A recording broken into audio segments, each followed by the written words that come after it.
Hey everyone, this is Dr. Casey Johnson. Thank you so much for taking time to listen to the Unlock Wellness podcast. I know you're going to love today's episode with Jackson Long. Jackson is doing some amazing work and it's helping so many people, so I'm excited to have him on to share a story with you guys. If you've been loving the Unlock Wellness podcast, be sure to jump onto iTunes, subscribe, and write a review. It really helps me out a lot and I really appreciate all of the feedback and support. Also, be sure to follow me on social media to keep up with the latest podcast episodes. The best way to connect with me is on Instagram, Facebook, and Twitter. My username across the board is at Dr. Casey Johnson. That's DrKaseyJohnson. You can also check out my website at drkaseyjohnson.com. It has all of the past podcast episodes and more information about each guest under the Listen tab. While you're on my site, also be sure to check out the Shop tab where you can check out my first book of my Healthy Children's Book series and learn about the Unlock Wellness Project, which supplies a wellness bag to a child in need for each book purchased. Thank you again for listening. I hope this episode leaves you feeling inspired to start making positive changes to your health. Now it's time for today's episode. I hope you love my conversation with Jackson Long.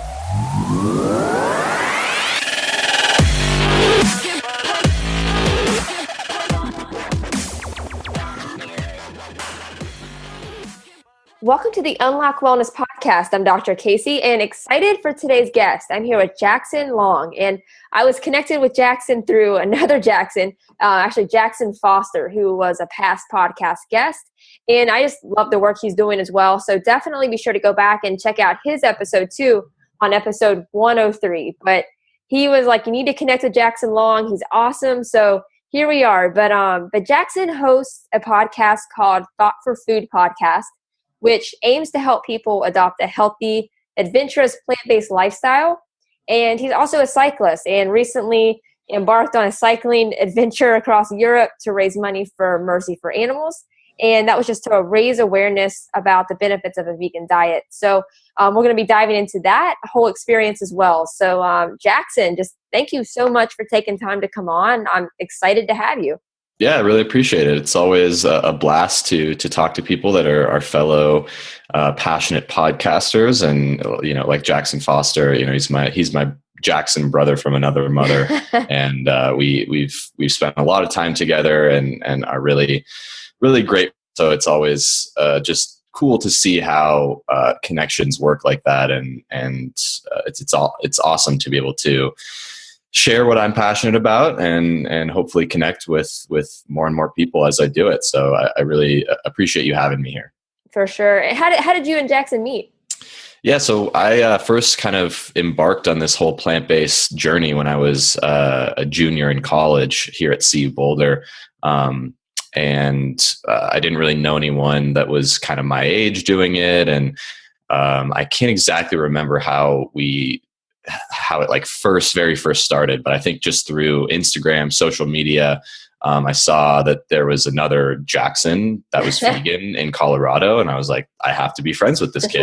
Love at first sight, right? Yeah, exactly. and he was down the road in Colorado Springs at Colorado College while I was at CU, and so we just connected and started talking, and then he made a trip up to Boulder. I hosted a little plant-based like athlete panel event at CU and invited him up, and he gave a little talk, and he had me on his podcast when he was first starting. And then it was just love at first sight, and the bromance has evolved. And I spent like 10 days sleeping in his bed with him in Berkeley last spring. Yeah. So we're just really good buds, and you guys have to make room for Maggie now, though. I know the new dog edition. God, I know. I want to meet Maggie so bad, and he's down in Mexico now, and it would be cool to go visit him. But yeah, he's a great dude, and we connect on a lot of different levels, and so yeah, that's me and Jackson, the double Jacksons. It's a good. I love it. And just to kind of, take it back a little further, just to dive into your backstory a little bit deeper, like where you're from and then what your health and wellness looked like at a young age. And then really how that's just evolved over time to where it is right now? Yeah, so I grew up in a small little ski town in Idaho called Sun Valley, and it's just nestled in the mountains. And I've always been really passionate about the outdoors. And I grew up, just hiking and skiing and being outside with my family and friends. It's a very active town, and so then when I was 12, I got introduced into road cycling by my dad, who's a really passionate cyclist, and so I just sort of immediately fell in love with it and started racing at age 12, and started to kind of become really into it and started to get pretty good and raced at the national level. I took a couple trips overseas to race in Europe, and so that sort of led me on this path to being interested in sort of health and athletic performance. And alongside that, I was also a cross country ski racer in the winters, That's during cool. when it was too cold to ride your bike outside. And so kind of during that time, like in high school, I did a project on, sports nutrition, and sort of started to kind of develop this interest in food as well as just physiology and health. And that's what led me to want to go to school at Boulder, because they have a really great, one of the I think top 10 physiology programs in the country. And I was initially wanted to be an orthopedic surgeon, actually. And so, growing up, I was definitely not like eating unhealthy or anything. Like my mom is a fantastic chef, and she would cook really great, home cooked meals, and she didn't really eat much red meat. So we never really ate red meat, but a lot of fish, a lot of chicken, I ate a lot of dairy. And I think I just didn't really realize that I was having some serious issues. I would get strep throat multiple times a year, constantly have chronic upper respiratory and sinus infections.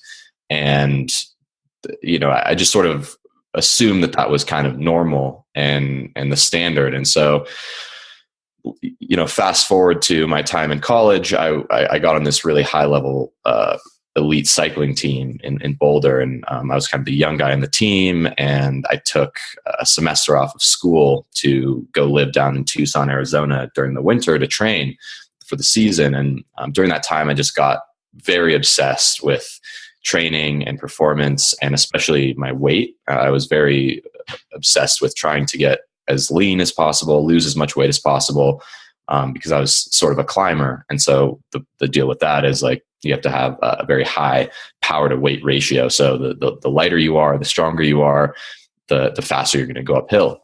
So I kind of took it to the next level and was just like counting every calorie, really restrictive. I was just deathly afraid of carbohydrates, and sort of doing like a paleo style diet. Oh, man. I bet did your energy just like plummet? Oh yeah, I was in a bad state of affairs, like, zero sex drive. I was just completely like, I was training 20 to 30 hours a week. And so then I would, go on these long bike rides and then just come back and just like sleep the rest of the day. I just had no energy. And it as you could imagine, it sort of backfired, and it really took me out. And I ended up getting walking pneumonia, and, Crazy.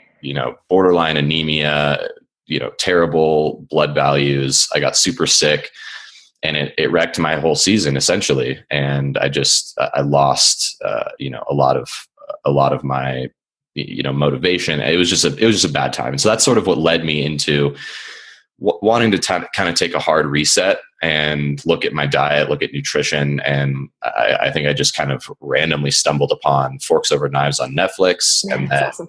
Started to learn about, vegan athletes of all persuasions. And it really just clicked for me, and it made so much sense. And it was one of those things where it's like, why haven't I heard of this before? And why aren't more people doing this? Why aren't more people talking about it? And so, of course, the science nerd that I am, I started to just dive into the research, and alongside my, physiology and endocrinology courses at school, like I was just obsessed with the research, with the science, and it's created this amazing life for me. And it has completely changed how I look at the world, how I look at myself, how I look at health, and all these things. And so that's sort of the the long story short version of where I am. Yeah. No, I love that. And I love how that documentary has helped so many people. Like, I can't tell you how many times, and I'm sure you guys too, like, just have heard like that documentary of just changing their whole perception and just opening like their eyes to that sort of thing. And like, whenever you watch that and you realize like, hey, like this could be for me, like this could really change my life. Did you jump into it right away? Or was it, you talked about doing a lot of the research. So was it like you saw it, piqued your interest, you're the kind of person that had to do all the research first? Or did you implement research at the same time? Like, how did that process look for you? Yeah, it took a little bit of time. I mean, it was sort of like I saw the documentary. I started to do some research, and that was still when I was in Arizona, I think, even maybe. And it took me a long time because like I'm trying to remember exactly, but it was sort of one of those things where I definitely wanted to do a lot of research. I read every book, and I was still eating meat and still sort of figuring it out. But then it was one of those things where I got back to Boulder and I was like, I have nothing to lose. And I just literally vividly remember going into my fridge, throwing away all my eggs and my Greek yogurt and, all these things, and just going completely vegan the next day. But I sort of was like for so long, because I was this young guy on this team, and my coach and my team director were very concerned about my health, obviously, and because I was way too skinny, and obviously I had health problems because of it, and so I was sort of like not super confident about it because I didn't know, obviously, like what I was doing really, and so I sort of kept it to myself, and I was like, we'd be at like a race, and our like team chef would make like chicken fried rice or something, and I would just like pick away the rice, and then there was definitely a time where like it was like 4th of July, and I'd already been sort of like experimenting with the vegan thing for maybe a month or something, and it was like we were having this like barbecue after this big race, and the only thing there was like hamburgers, and so I had a hamburger, and I was like so like distraught. But it was one of those things where I really did feel like it was the right thing to do, and I was super passionate about it. But once I started to really understand the research, the science, and gain that confidence, gain that awareness and understanding about how this stuff works, it was like it was much easier for me to feel comfortable talking about it with people, and I think that's common for people for sure. But it was like sort of an overnight decision over the course of a couple weeks, and right. So it just it's intimidating at first when you don't know. You watch a documentary like that and you learn like all the facts and like the impact that it can make. But most of those documentaries don't give you like a step-by-step game plan to like, okay, this is what you throw out now. This is what you eat now. Like these are the options if you go out to eat or on a trip. Like you don't get all of that. And that's where like that research part is so important.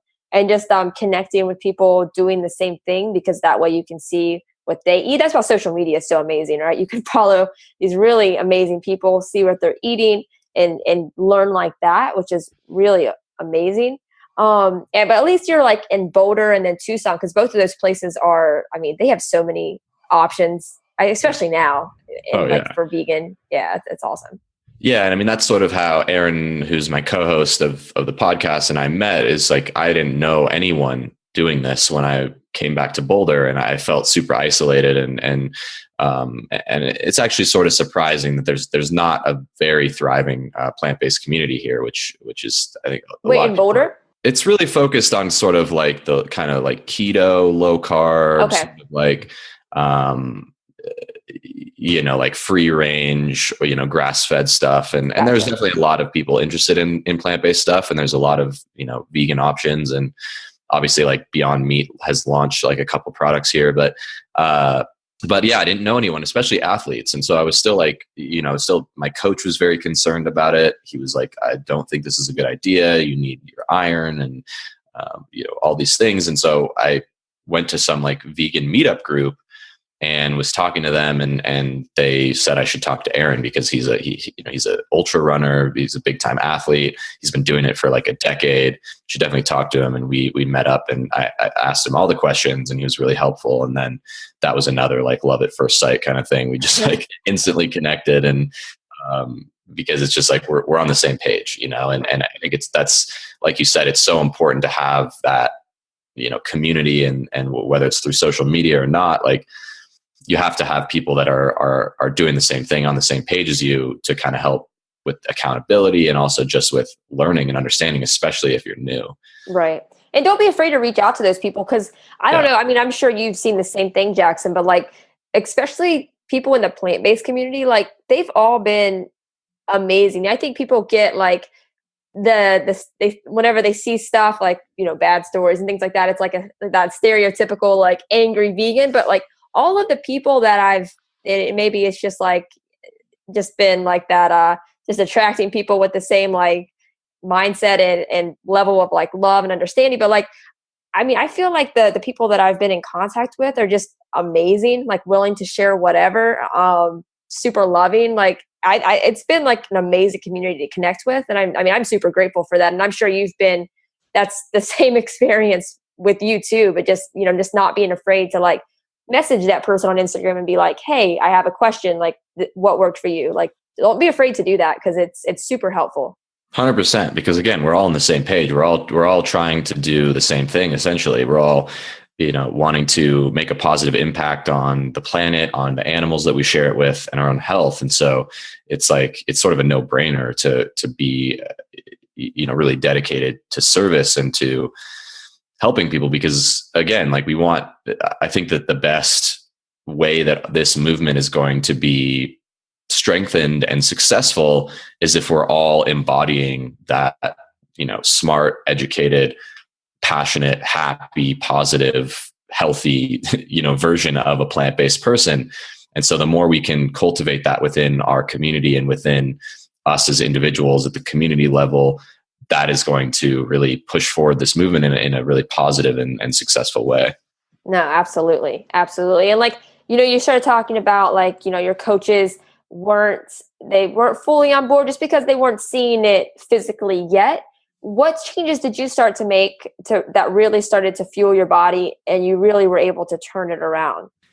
Yeah. I mean, I think that the biggest thing, and whether it's a vegan diet or not, I think the biggest change for me was just like understanding that I needed to eat more calories because I was like so restrictive and I was like frail essentially. And so that was a big change. And obviously, it's calorie, the source of your calories matters more than the amount. And so once I sort of got back to baseline where I was like actually fueling my body properly, I started really kind of focusing a lot on, because again, this was in, maybe June, and I still had a full season ahead of me in terms of racing. And so I did want to be careful and make sure I wasn't doing anything too drastic, but I was eating just a lot of very simple foods: potatoes, smoothies, rice, beans, and so I wasn't going too crazy, but definitely like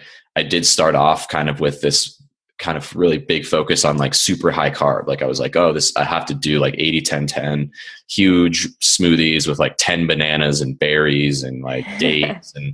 and I've since evolved into finding what works best for me. But, I think just like actually giving my body the carbohydrates that it needs, like was really impactful. And like the biggest thing that I noticed is, like I mentioned earlier, that I had chronic upper respiratory infections, sinus infections. I really had a lot of trouble sleeping as a kid because I was constantly congested. And so I was like a full on mouth breather, and it was like pretty rough. And as soon as I cut out, I think it was probably the dairy. As soon as I cut that out and just started to eat more, whole plant foods, that just like went away immediately. And I was sleeping better. I wasn't getting sick as often. And I just, my upper respiratory tract and just sinuses were in such good shape. And and that was reason enough for me to just keep doing it, because I was just afflicted by that stuff for so long. And so, Right. And it's stuff like people don't even notice, like people get to a point where they don't even notice that anymore. It's like, right. It was they just just a think, norm. oh, I'm bad. I'm a bad sleeper. Well, it's like, are you Yeah. a bad sleeper? Or are you like you, like, where you just super congested? You just can't breathe well. You can't relax. Like, Yeah. People get used to being in that sick state. And, yeah, it's crazy. And like, I love that you touched in on just eating more. And I've definitely highlighted this, like every time. The last few guests that have come on have said the same thing, and I love highlighting that because it's super important. Like when you're eating this way, like you get to eat more food and you need to eat more food, and that's just something that we're trained. Our brains are trained just by society, TV, whatever. But we're trained not to eat more. But with this, you can eat more, and you don't have to feel guilty about it. Like your body needs that fuel. It's just a completely different, like you said, just nutrient like just being aware of nutrient density, not necessarily like calories, but it's just putting more good foods into your system. Yeah, and it's interesting because in the sport of cycling, like there's a lot of, I think, hidden eating disorders and disordered eating behaviors, especially in both males and females. But I feel like in any endurance sport, like there's also a huge amount of male athletes that are kind of consumed by that. And by no means do I ever think I had an eating disorder, but I definitely was had a lot of like disordered eating habits and practices. And I think those two things are very different, but it's just a very interesting culture. And I think it's getting better, and it's become one of my missions to really improve that and help, do what I can to share my knowledge and experience of that side of the sport into people that are up and coming in the sport, and trying to prevent that stuff. Because again, like it does not need to be there, and it does not need to be, at least from what I saw from the inside of teammates and friends, and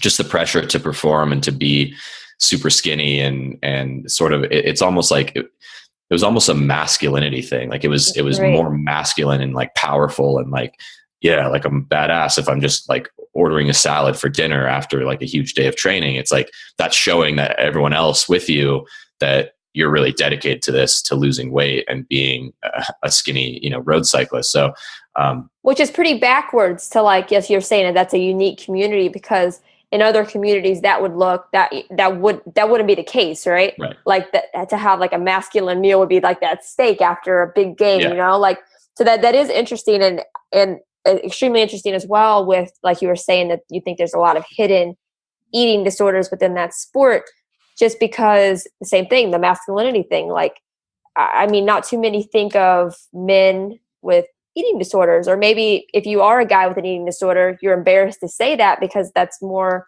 commonly highlighted for women. So, like, I mean, there's so many stereotypes that are probably causing a lot of these hidden things to occur.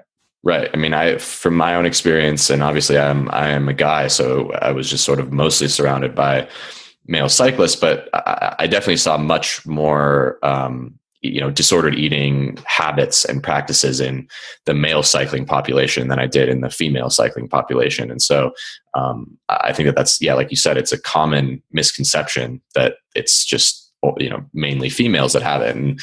And of course, like there's a lot of pretty significant implications in that with female athletes. There's this thing called the female athlete triad, which is this interrelationship between, energy balance, menstrual cycle, and bone Right. mineral density.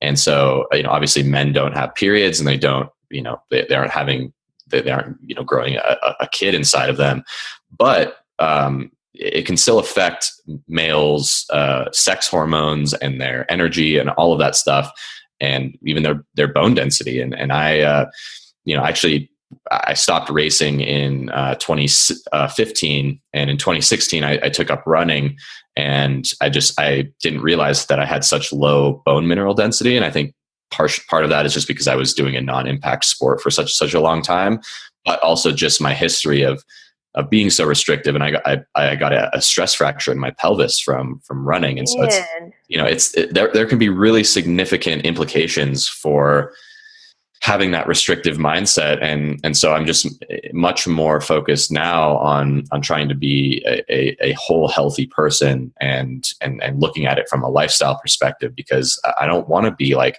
a skinny, super fast road cyclist for my whole life. I want to be, overall in balance and healthy. So it's just something to think about, especially for all of the male athletes that listen to your show. Like that's, it's something to consider, and it's something to be aware of, because I think it's a lot more hidden but at the same time, a lot more prevalent than we think. Yeah, no, for sure. And just, being able to do something like that into your, older age, not even necessarily older age, but, as you retire as like an athlete, people want to go out for a ride. And like, if you're injured, you can't do that. Or like runners that ran their whole life and now they can't run. And then it's just like, and that causes a whole bunch of issues, like emotionally. So no, that's extremely important. And like, Jackson, how did, you started making those changes, you're doing a whole lot better. How did the podcast come about? The Thought for Food podcast, because, I love what you guys are doing, and just, just how did that whole thing evolve?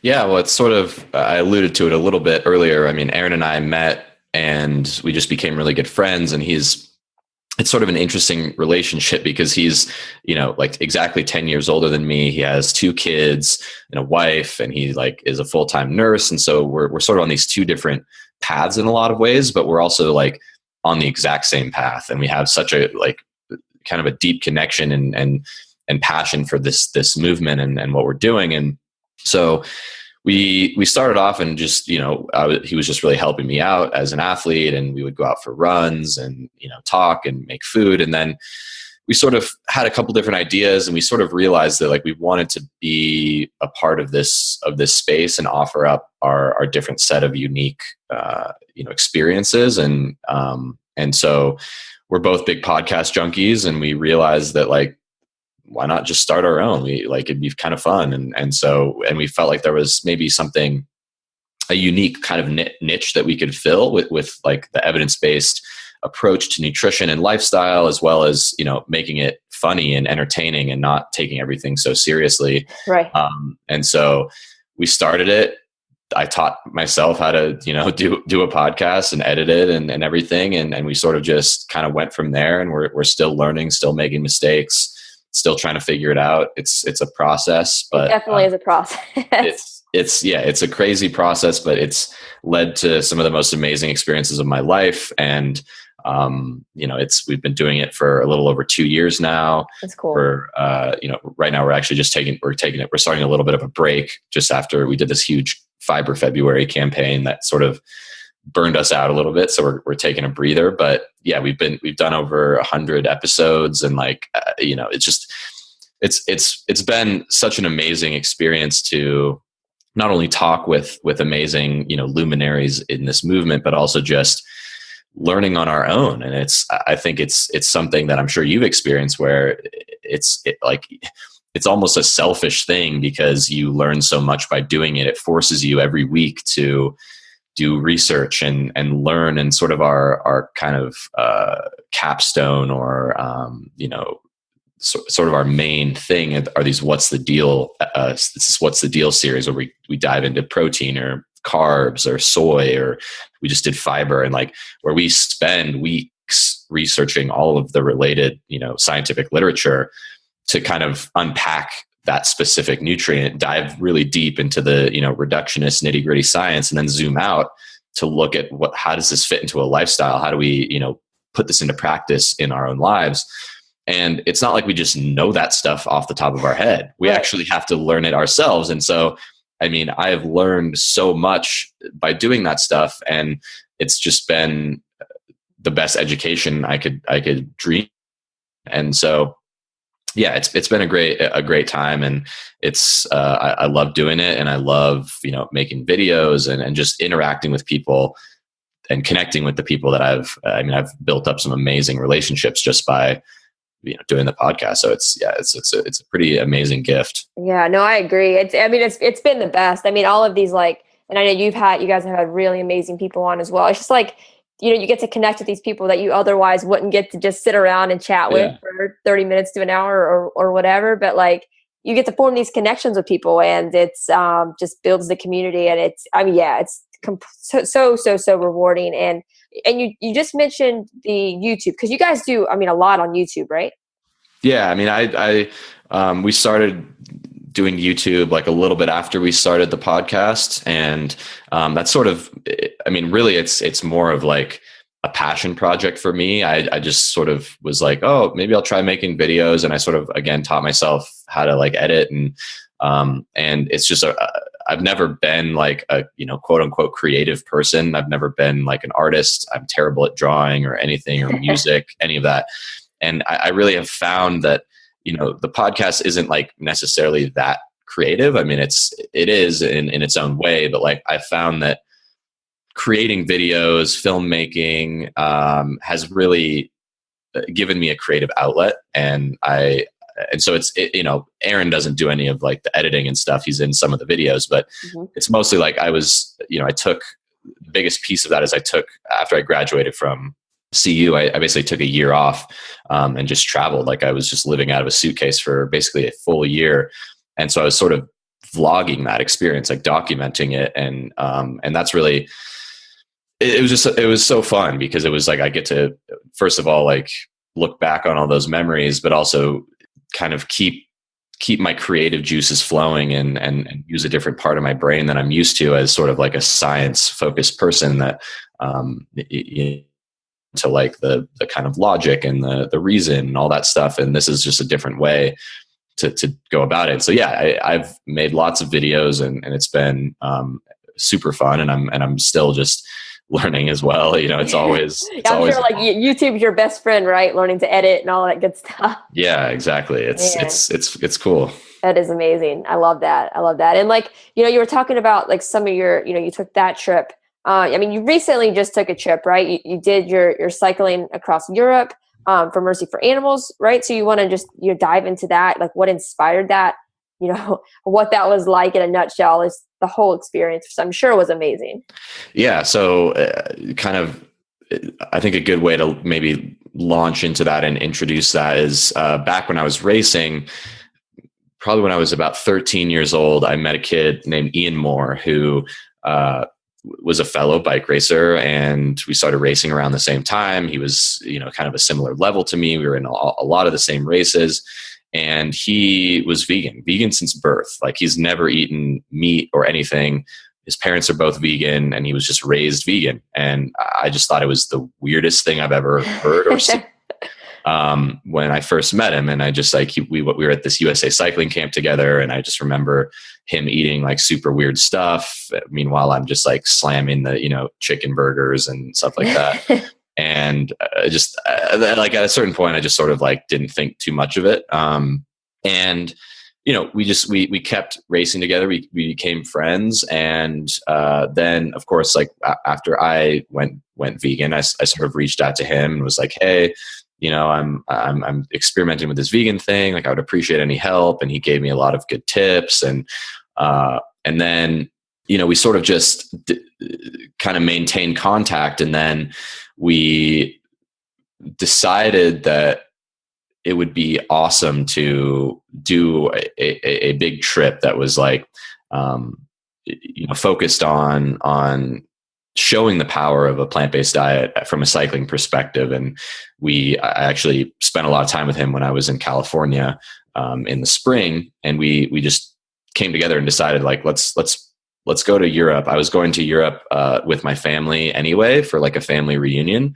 And so I was just like, you know, I'm going to leave Boulder, take a year off and extend that trip. And Ian and I kind of planned this whole thing. We wanted to raise money for Mercy for Animals, and we wanted to ride the biggest mountains in Europe, basically. And then we got my other friend, Ian, Griff, who is a Welshman. He lives in Wales, and he's a fellow vegan cyclist as well. And we just connected through social media. And he was like, let's do it. And so the three of us came together, we planned it. And basically the whole idea was like, it was called Vegan Alpletic. And we were in the Alps of France and Europe. And we were basically tackling some of the biggest climbs, the hardest climbs that are featured in many of the big grand tours like the Tour de France, and meanwhile documenting the whole process through YouTube videos and raising money for Mercy for Animals. So we raised, I think, like maybe $1,500 or $2,000 for Mercy for Animals, and awesome.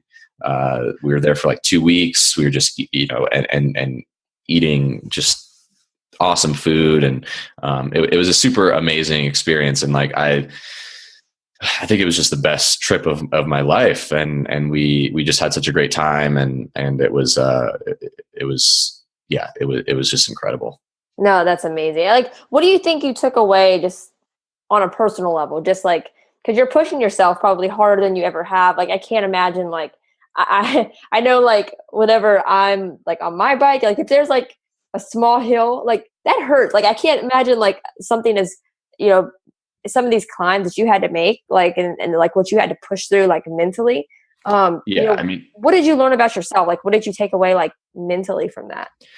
Yeah, I mean, it was one of those things where like I knew that I could do it just through my kind of previous experience, but I was also just kind of, it's a little bit of a different thing because you're traveling, you're taking trains, and you're in a foreign country, and you're not sure what kind of food you're going to have options. Like, this is my first real trip outside of the US. I spent some time in Thailand the previous summer, which was pretty easy to eat a plant-based diet. But like in Europe, it can, especially in France, it's like the land of cheese. And so sometimes I was sort of nervous about that, but we really had no problems. But yeah, I think the hardest part was just fueling, because we're just burning so many calories. I mean, right.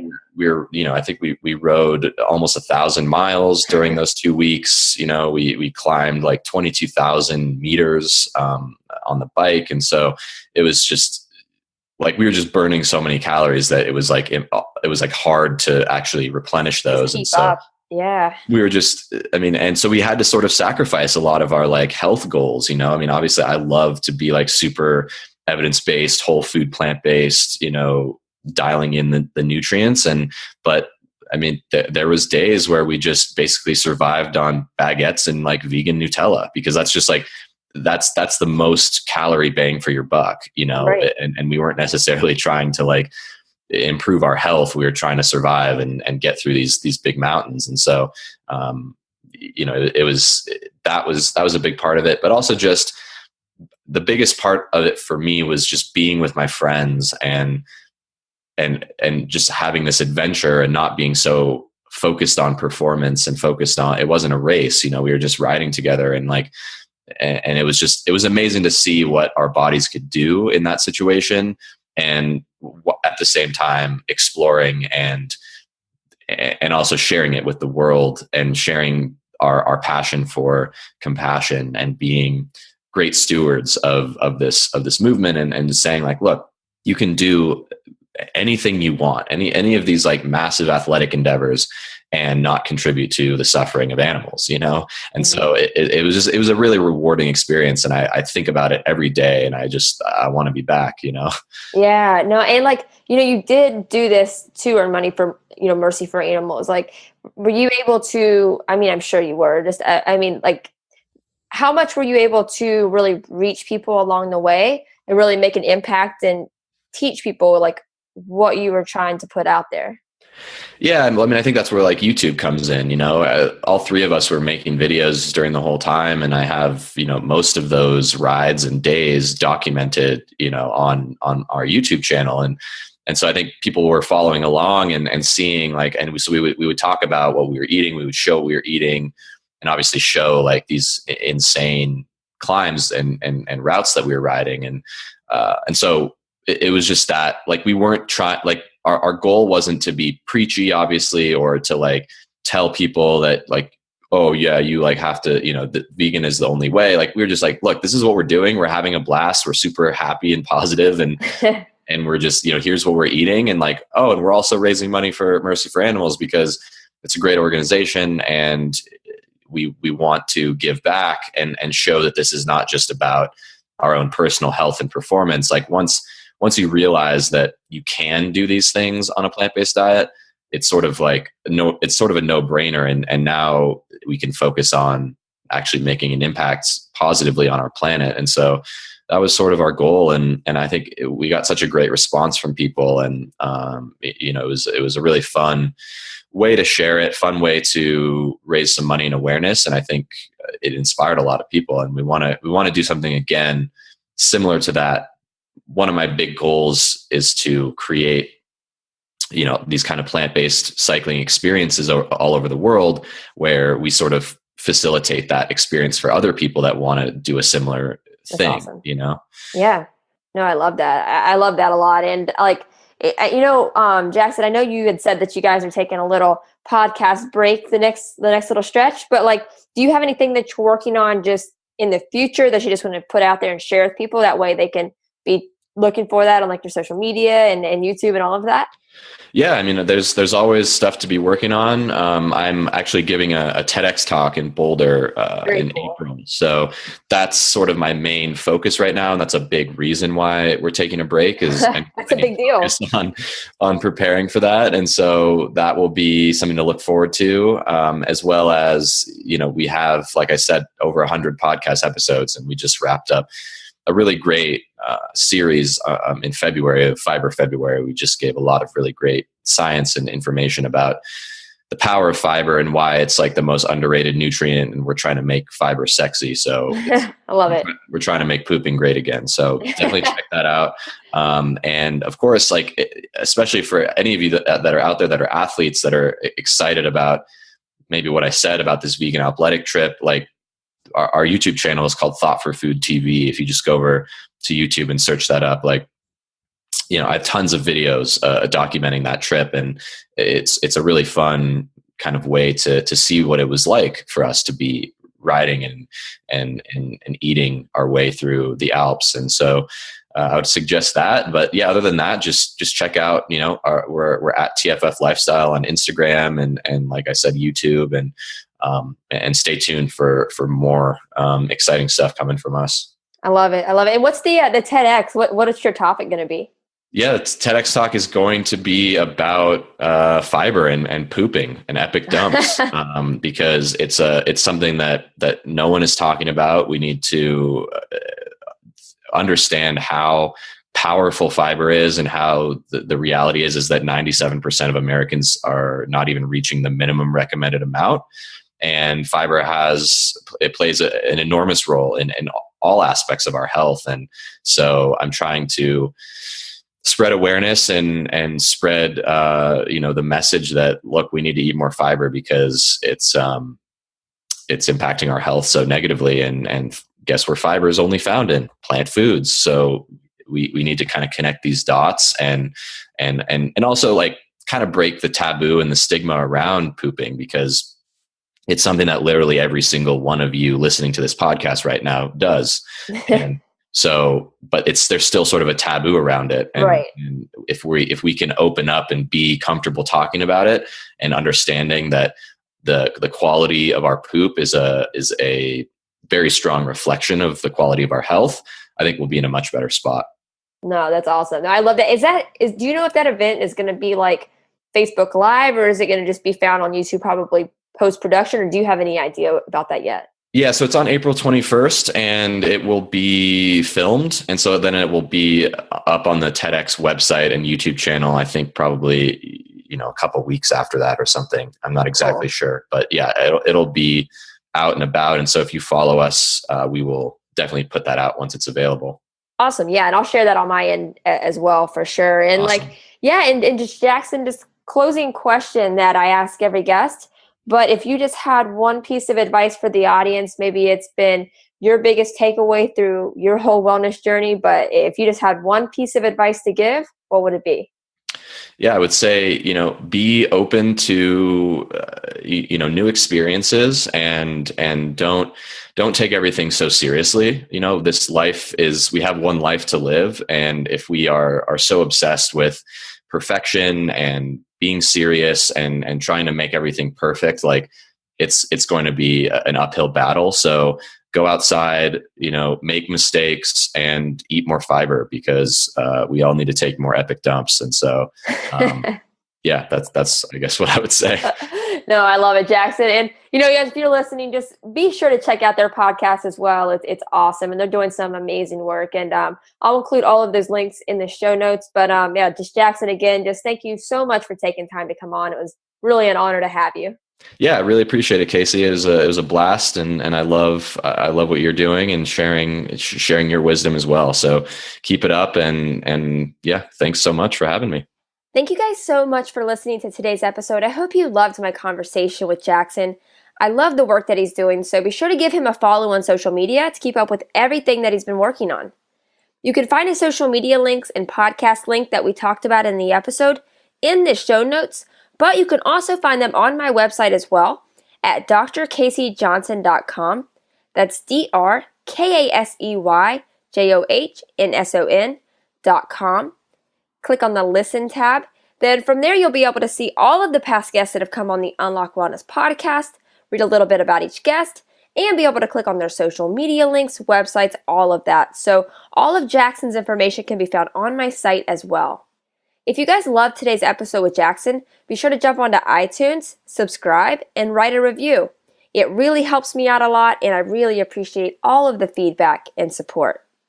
Thank you guys so much again for tuning in to today's episode. I hope you loved it. I hope it inspires you.